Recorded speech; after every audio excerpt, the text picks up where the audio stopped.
സൂര്യയെ നായകനാക്കി സിരുത്തെ ശിവ സംവിധാനം നിർവഹിച്ച ചിത്രമാണ് കങ്കുവ. 280 കോടി ബജറ്റിൽ 2.5 വർഷത്തോളമാണ് സിനിമയുടെ ചിത്രീകരണം നടന്നത്. എന്നാൽ വലിയ ഹൈപ്പിലെത്തിയ ചിത്രത്തിന് പ്രതീക്ഷിച്ചതുപോലുള്ള വിജയം സ്വന്തമാക്കാൻ ഇതുവരെ കഴിഞ്ഞിട്ടില്ല. റിലീസ് ചെയ്ത് ഒരാഴ്ച പിന്നിടുമ്പോൾ 130 കോടി മാത്രമാണ് ചിത്രത്തിന് നേടാനായത്. ഇതോടെ ഏറ്റവും വലിയ നഷ്ടം നേരിട്ട സൗത്ത് ഇന്ത്യൻ സിനിമകളിൽ 1-ാം സ്ഥാനത്തെത്തിയിരിക്കുകയാണ് കങ്കുവ.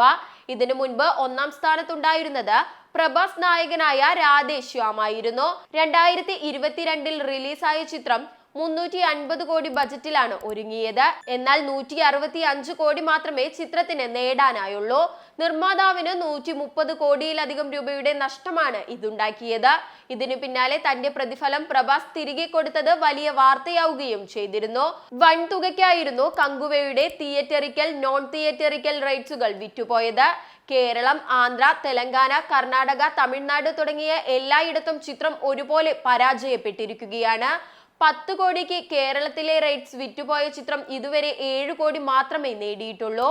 കോളിവുഡിൽ സമീപകാലത്തിറങ്ങിയ ചിത്രങ്ങളിൽ കമൽ ഹാസൻ നായകനായ ഇന്ത്യൻ 2, രജനീകാന്തിന്റെ വേട്ടയൻ തുടങ്ങിയ ചിത്രങ്ങൾ തിയേറ്ററിൽ നിന്ന് ലാഭം കൊയ്യാൻ സാധിക്കാതെ പോയതാണ്.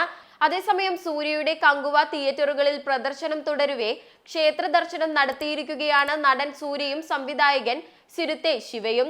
കങ്കുവയുടെ റിലീസിന് ശേഷം ഇതാദ്യമായാണ് ഇരുവരും ഒരുമിച്ച് പൊതു ഇടങ്ങളിൽ പ്രത്യക്ഷപ്പെടുന്നത്. റാണിപ്പേട്ടിലെ ലക്ഷ്മി നരസിംഹസ്വാമി ക്ഷേത്രത്തിലാണ് ഇരുവരും എത്തിയത്. ഇതിന്റെ ചിത്രങ്ങളും ദൃശ്യങ്ങളും സമൂഹ മാധ്യമങ്ങളിൽ വൈറലുമാണ്. ഇനി ദൈവം തുണ എന്ന രീതിയിൽ ചിത്രത്തിന് താഴെ കമന്റുകളും വരുന്നുണ്ട്. എന്തായാലും പ്രഭാസ് ഇനി 2-ാം സ്ഥാനത്ത് തന്നെ. ഏറ്റവും അധികം നഷ്ടമുണ്ടാക്കിയ സൗത്ത് ഇന്ത്യൻ ചിത്രം എന്ന നാണക്കേട് കങ്കുവയ്ക്ക് സ്വന്തമായി. ഈ ചരിത്രം മാറുമോ എന്നാണ് ഏവരും അത്ഭുതത്തോടെ നോക്കുന്നതും. സിനിമാ ലോകത്തെ പുത്തൻ വിശേഷങ്ങളുമായി ചോയ്സ് മൂവി ന്യൂസിൽ വീണ്ടും കാണാം.